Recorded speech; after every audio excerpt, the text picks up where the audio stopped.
పర్చూరు నుంచి గత ఎన్నికల్లో వైసీపీ తరపున పోటీ చేసిన దగ్గుబాటి వెంకటేశ్వరరావు తాను ఓడిపోవడమే మంచిదైందనే కంక్లూజన్కు వచ్చేశారు.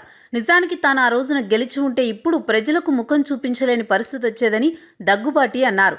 జగన్ పాలన ఎంత వరస్ట్గా ఉందో ఆయన చెప్పకనే చెప్పారు. దగ్గుబాటి కామెంట్స్తో వైసీపీ అధిష్టానం గుండె గుబేల్ మంది. మొన్న మధ్య ప్రెస్ మీట్ పెట్టిన దగ్గుబాటి జగన్ గుట్టు మొత్తం విప్పేశారు. 2019లో తాను ఓడిపోయినప్పటికీ తర్వాత సీఎం జగన్ పిలుపుతో తాడేపల్లికి వెళ్లానని, తనకు మంత్రి పదవి ఇస్తానన్నారని, తన కొడుకు హితేష్కు ఎమ్మెల్సీ సీటు కూడా ఇస్తామన్నారని ఆయన చెప్పుకొచ్చారు. అయితే దీనికి కొన్ని షరతులు విధించారని, అవి నచ్చకపోవడంతోనే తాను మంత్రి పదవిని వదులుకున్నానని దగ్గుబాటి చెప్పారు. తాను షరతులకు లొంగే వ్యక్తిని కాదని, పదవుల కోసం పాకులాడే వ్యక్తిని కాదని దగ్గుబాటి చెప్పుకొచ్చారు. దీంతో ఆ షరతులేంటనేది ఇప్పుడు రాజకీయంగా చర్చనీయాంశమైంది. దగ్గుబాటి ప్రధాన అనుచరులు కొందరు చెబుతున్న దాన్ని బట్టి చూస్తే ఆయన నుంచి 100 కోట్లను పార్టీ ఫండ్గా జగన్ కోరాడనే విషయం తెరమీదికి వచ్చింది. అక్కడితో జగన్ ధనదాహం తీరలేదట.